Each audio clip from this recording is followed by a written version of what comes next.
Kyoto, Japan, October 8, 1594. The acrid smell of burning wood mingles with something else, something that makes the crowd press closer despite their horror. You stand among them, shoulder to shoulder with merchants and peasants, samurai and servants, all united in their morbid fascination. The great iron cauldron sits like a black mouth in the center of the execution grounds, steam rising from its depths like ghostly fingers reaching toward the autumn sky. You can hear the oil bubbling. That sound, a low, persistent simmer that seems to crawl under your skin.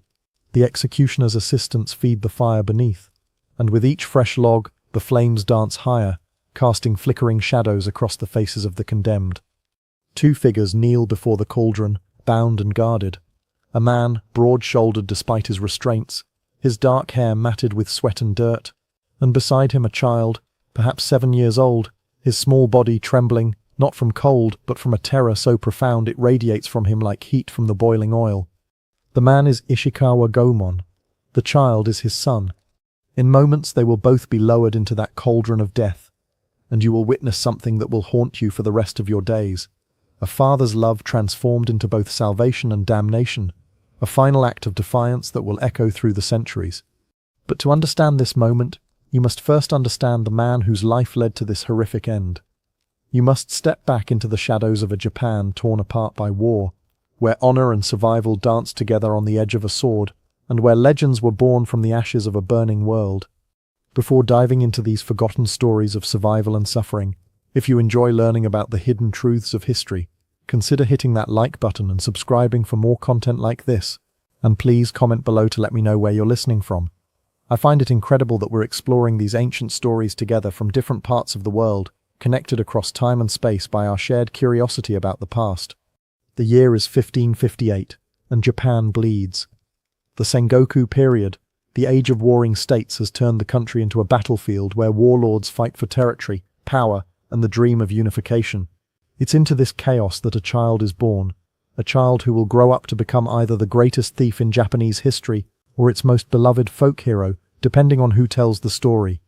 His name, they say, was originally Sanada Kuronoshin. Born to a samurai family in service to the Miyoshi clan in Iga province, he might have lived a life of honor and duty, serving his lord and dying with sword in hand. But fate, as it often does, had other plans. Picture a 15-year-old boy standing over the bodies of his parents, their blood seeping into the wooden floors of what was once his home. The men of the Ashikaga shogunate had come in the night, swift and merciless. His father, Ishikawa Akashi, had been marked for death. His crime was nothing more than being on the wrong side of a political divide that shifted like sand in a windstorm. The boy's hands shake as he grips his father's sword, still warm from the blood of his killers, but they are gone now, melted back into the darkness from which they came, leaving only corpses and the stench of violence. This is the moment Sanada Kuronoshin dies, and something else is born, something harder, angrier, more dangerous. He becomes a student of Momochi Sandayu, one of the most feared ninja masters of the Iga school. Here, in the mountain strongholds where shadows are weapons and silence is armor, the boy learns the arts that will make him legendary. He studies the way of the blade, the secrets of infiltration, the deadly dance of assassination that turns ordinary men into whispers in the night.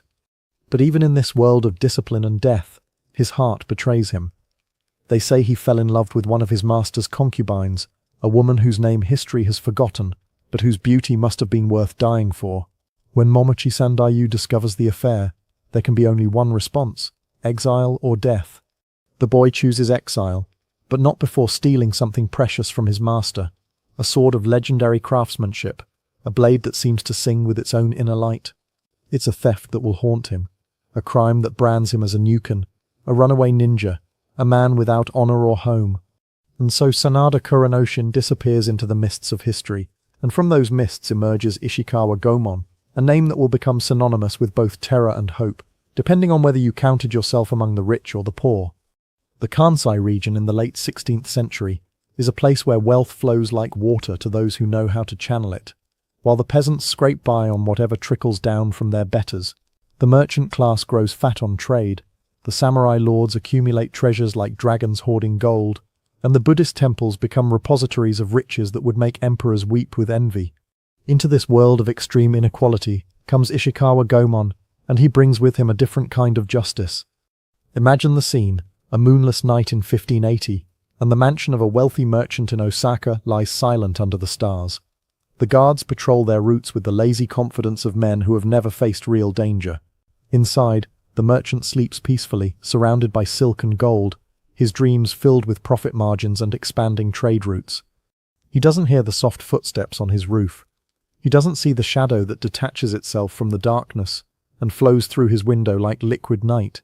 He only awakens when he feels the cold steel of a blade against his throat and looks up into eyes that seem to hold all the fury of the dispossessed. "Your money or your life," Goemon whispers, but his voice carries the weight of something deeper than simple theft. This is not just robbery, it's redistribution. The merchant's gold, earned from the sweat of farmers and the labor of craftsmen, will find its way back to those who need it most. By dawn, the merchant's strongboxes are empty, and in the villages outside Osaka, mysterious gifts begin to appear. A bag of rice on a widow's doorstep, silver coins pressed into the hands of a crippled beggar, medicine for a sick child, paid for with gold that bears the mark of the merchant's personal seal. This is how legends are born, not in the grand halls of power, but in the quiet moments of kindness that follow acts of defiance. Gruesome and Handis' band of followers become ghosts in the night, striking at the wealthy and powerful, redistributing their wealth to those who have nothing. The common people begin to whisper his name with something approaching reverence. Here, finally, is someone who understands their struggles, someone willing to risk everything to right the balance of a world that has tilted too far toward the powerful. Children grow up hearing stories of the noble thief who robs from the rich to give to the poor, and in their imaginations Goemon becomes something more than human, a force of nature, a champion of justice. But legends, as Goemon will discover, are dangerous things. They attract attention from those who prefer their injustices to remain undisturbed. While Goemon builds his reputation in the shadows, another man rises to prominence in the full light of day. Toyotomi Hideyoshi, born to a peasant family, has clawed his way up from the lowest rungs of society to become one of the most powerful men in Japan. Where Goemon uses stealth and cunning, Hideyoshi employs armies and diplomacy. Where Goemon seeks to redistribute wealth, Hideyoshi seeks to accumulate it. The two men are mirror images of each other, both born to nothing, both risen to prominence through sheer force of will, both commanding the loyalty of those who serve them, but their paths diverge in ways that will prove fatal. Hideyoshi is the great unifier, the man who will bring an end to the Sengoku period and establish a new order. After the death of his master Oda Nobunaga in 1582, Hideyoshi has systematically conquered or negotiated the submission of the warring daimyo. By the 1590s, he stood at the pinnacle of power, ruling over a Japan that has known peace for the first time in generations. But peace, Hideyoshi understands, requires more than just military victory. It requires the elimination of all sources of disorder, all challenges to authority, and in the shadows of his new order, Ishikawa Goemon represents everything he seeks to destroy: lawlessness, rebellion, the romantic notion that individual conscience can triumph over state power. The inevitable confrontation comes not through any grand design, but through the kind of personal tragedy that turns political enemies into blood enemies. Goemon's wife, Otaki, a woman whose beauty was said to rival that of the court ladies, is taken by Hideyoshi's agents. Some say she was killed for her husband's crimes. Others claim she died trying to protect their son from capture. What matters is not the exact details of her death, but the rage it kindles in Goemon's heart. The man who had been content to steal from the wealthy and redistribute their gold now thirsts for something more fundamental: revenge. Fushimi Castle, Kyoto, September 1594. The castle sits like a crown jewel on the hill, its white walls gleaming in the moonlight. Inside, Toyotomi Hideyoshi sleeps the sleep of the powerful, surrounded by layers of security that would make infiltration seem impossible to anyone but a master of the shadow arts. But Goemon has spent decades perfecting the art of the impossible. He moves through the castle like a ghost, his training under Momochi Sandayu serving him well, past the outer guards, through the maze of corridors, up the stairs that lead to the private chambers of the man who rules Japan. The room is surprisingly simple for such a powerful man. Hideyoshi lies on his futon, breathing deep and regular. For a moment Goemon simply watches him, this peasant who became a king, this man who has united Japan under his will. In sleep he looks almost innocent, a small man with weathered features and greying hair, nothing to suggest the iron will that has reshaped a nation. Goemon draws his blade, the stolen sword that has been his companion for so many years. The steel catches the moonlight and seems to glow with its own inner fire. One quick thrust, and the tyrant will be dead. Japan will be free of his oppression, and Otaki will be avenged. But as he raises the weapon, his foot catches the edge of a small table. A bronze bell, placed there for decoration or ceremony, tumbles to the floor with a sound like thunder in the silence of the night. The effect is immediate and catastrophic. Guards pour into the room from hidden alcoves, their swords already drawn. Hideyoshi bolts upright, his eyes wide but already calculating. In seconds, Goemon finds himself surrounded, his blade at the throat of a man he can no longer kill. "So," Hideyoshi says, his voice remarkably calm for a man who has just awakened to find an assassin at his bedside. The great Ishikawa Goemon finally shows his face. "I had wondered when you would come for me." Goemon says nothing. There is nothing to say. He has failed, and failure, he knows, means death. But not just death, something worse. Something that will make death seem like a mercy. The trial, if it can be called that, is swift and predetermined. Goemon stands before Hideyoshi in the great hall of Fushimi Castle, his hands bound, his head held high. Around them, the court officials and military commanders watch with the hungry eyes of men who know they are witnessing history. Hideyoshi, seated on his throne, studies the man who tried to kill him with something that might almost be admiration. Here, after all, is a worthy enemy, a man who nearly succeeded where so many others have failed. "Ishikawa Goemon," Hideyoshi announces, his voice carrying to every corner of the hall. "You stand accused of theft, banditry, and the attempted assassination of the rightful ruler of Japan. How do you answer these charges?" Goemon's response is said to have been magnificent in its defiance. Looking directly into Hideyoshi's eyes, he speaks not as a criminal begging for mercy, but as a man who has lived by his own code and is prepared to die by it. "I am guilty of all you have named," he says, his voice strong and clear. "I have stolen from the rich to give to the poor. I have defied the laws of those who would grind the weak beneath their heels. And yes, I have tried to kill you, because you are a tyrant who has forgotten that power exists to serve the people, not to dominate them." The court erupts in shocked murmurs. No one speaks to Hideyoshi like this. No one challenges his authority so directly. But Gospon is not finished. "If these are crimes, then I am proud to be a criminal. If defying injustice is treason, then I am happy to be a traitor. Do what you will with me, but know that others will follow in my footsteps. The poor will always need champions, and tyrants will always breed rebellion." Hideyoshi's face remains impassive throughout this speech, but those who know him well can see the fury building behind his eyes. This is not just defiance, it's a direct challenge to everything he has built, everything he represents. "You speak of justice," Hideyoshi replies, his voice dangerously quiet. "But justice requires order, and order requires that those who break the law face consequences. You have lived by violence, Ishikawa Goemon. Now you will die by it." The sentence, when it comes, is so shocking that even the hardened courtiers gasp. Death by boiling, a punishment so rare and so terrible that it is reserved for only the most heinous crimes. But Hideyoshi is not finished. "And since you claim to be a champion of the people," he continues, "let us see how much you truly love them. Your son will share your fate. He will die as you die, slowly and in agony, so that all who witness it will understand the price of defying the rightful order." Now finally, Goemon's composure cracks. His son, his innocent boy, who has done nothing but bear the name of his father, will die for his crimes. The pain that crosses Goemon's face is worse than any physical torture could be. "The boy is blameless," he says, and for the first time his voice breaks. "Kill me as you will, but spare the child. He has done nothing to deserve this fate." But Hideyoshi is implacable. "The child is your child. He carries your blood, your name, your legacy of defiance. Japan will be better without both of you." The night before the execution, Goemon sits in his cell with his son pressed against his side. The boy, perhaps 7 years old, doesn't fully understand what is about to happen, but he can feel his father's anguish like a physical weight. "Papa," the child whispers, "are we going to die tomorrow?" Goemon looks down at his son, this innocent child who has become caught up in the deadly game between his father and the ruler of Japan. How do you explain to a 7-year-old that he will die for sins he never committed, for a rebellion he never chose to join? "Yes," Goemon says finally, "because he has always believed in truth even when it is terrible. We are going to die tomorrow."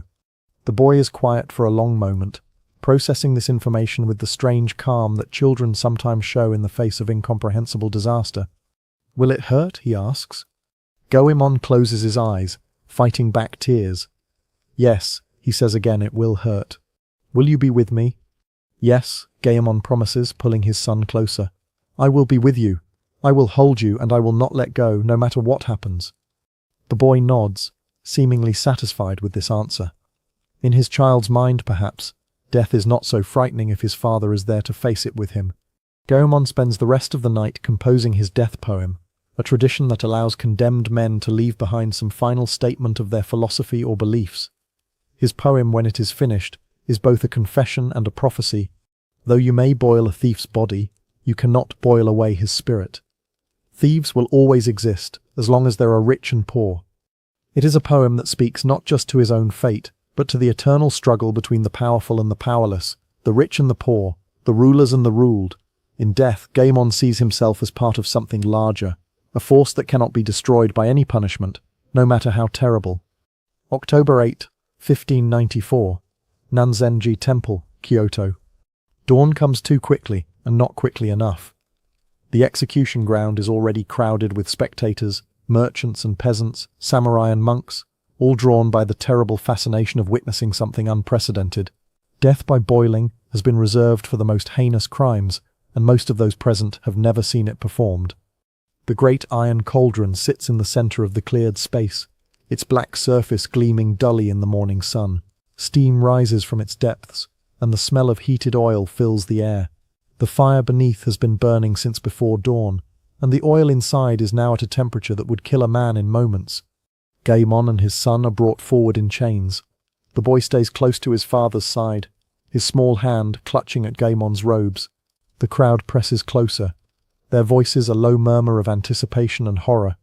Hideyoshi himself is present, seated on a raised platform where he can observe the proceedings. His face is impassive, showing no emotion as he watches the man who tried to kill him face his final moments. The executioner, a grim-faced man who has performed this terrible duty before, steps forward. He explains the procedure with the clinical detachment of a professional. The condemned will be lowered into the oil feet first, allowing them to experience the full agony of their death. There will be no mercy, no quick end to their suffering. Goemon listens to these words without flinching, but his grip on his son's hand tightens. The boy looks up at him with eyes wide with terror, but also with trust. Even now, at the end of everything, he believes his father will protect him. "Remember what I told you," Goemon whispers to his son. "I will not let go." The guards move to separate them, to take the boy to his own chain that will lower him into the cauldron. But as they reach for the child, Goemon does something that will be remembered for centuries. He lifts his son high above his head, holding him as far from the boiling oil as his strength will allow. The chains that bind him make this a nearly impossible feat, but desperation lends him power. His muscles strain, his shoulders burn, but he holds the boy aloft. The crowd gasps. This is not how executions are supposed to proceed. The condemned are meant to submit, to accept their fate with dignity or terror, but not to resist. But Goemon is not just resisting, he is making a statement. "If you must have our deaths," he shouts, his voice carrying across the silent crowd, "then take mine first. Let the boy die quickly, without suffering." The executioner looks to Hideyoshi for guidance. This is not in the script, but Hideyoshi's face remains stone, and he nods for the execution to proceed. The chain lowers, and Goemon's feet touch the surface of the oil. The effect is immediate and horrific. His body arches in agony as the boiling liquid burns through his skin, but still he holds his son high above his head. The boy screams, but whether from terror or from the heat radiating from below, it's impossible to tell. Lower they go, the chain descending link by link. The oil reaches Goemon's knees, then his waist, then his chest. Each inch is an eternity of agony, but still his arms remain steady. Still he holds his son above the killing heat. The crowd watches in stunned silence. Some are weeping openly. Others have turned away, unable to bear the sight. But all understand that they are witnessing something unprecedented, a father's love made manifest in the most extreme circumstances imaginable. As the oil reaches Goemon's neck, his strength finally begins to fail. His arms tremble, and the boy begins to slip, But instead of letting his son fall into the boiling cauldron, Gaemon does something that will haunt the witnesses for the rest of their lives. He plunges the child down into the oil with him, driving him deep beneath the surface in one swift, merciful motion. The boy's scream is cut short as the boiling liquid closes over his head, killing him instantly instead of slowly. Then Gaemon lifts his son's body high above his head once more, holding it like a banner of defiance as his own life ebbs away. Even as the oil destroys his body, even as death claims him, he maintains his grip on the child he couldn't save but could at least spare from prolonged agony. The last image the crowd sees is Gaemon's face, burned and dying but still defiant, his eyes fixed on Hideyoshi with an expression of such concentrated hatred that those who witness it will claim they felt the temperature drop. Then he sinks beneath the surface, taking his son with him, and the terrible spectacle is over. The execution of Ishikawa Goemon and his son was meant to be a demonstration of the price of defying authority. Hideyoshi intended it as a warning, a spectacle so terrible that it would crush any thoughts of rebellion in the hearts of those who witnessed it.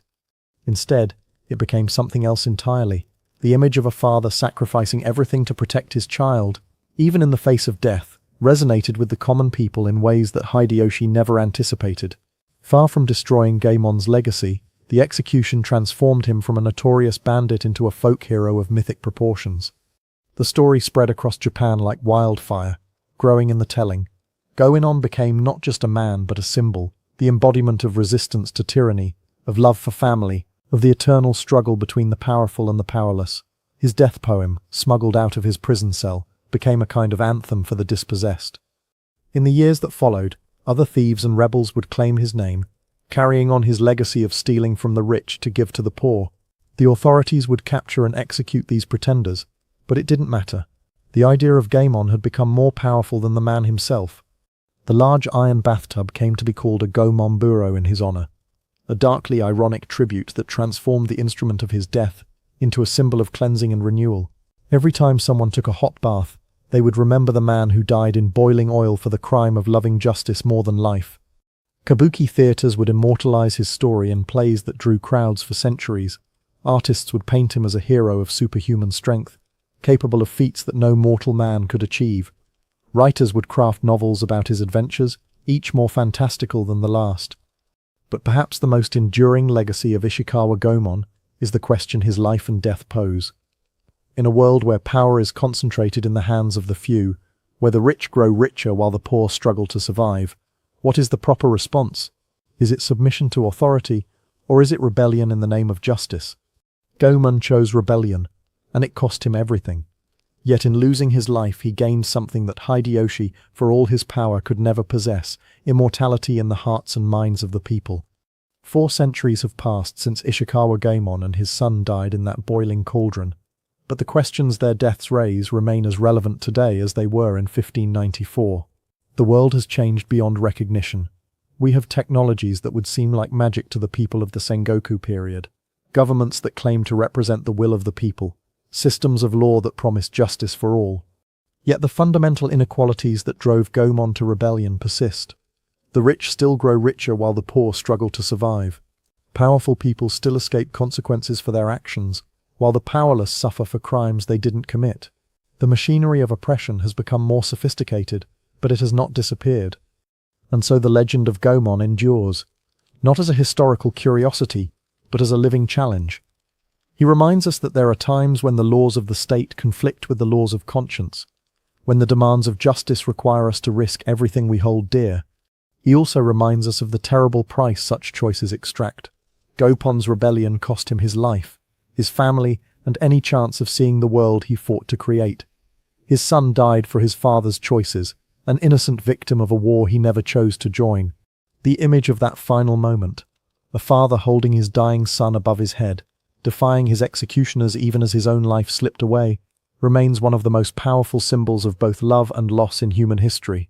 It shows us what we are capable of in our finest moments, and what we are willing to sacrifice for the things we believe in.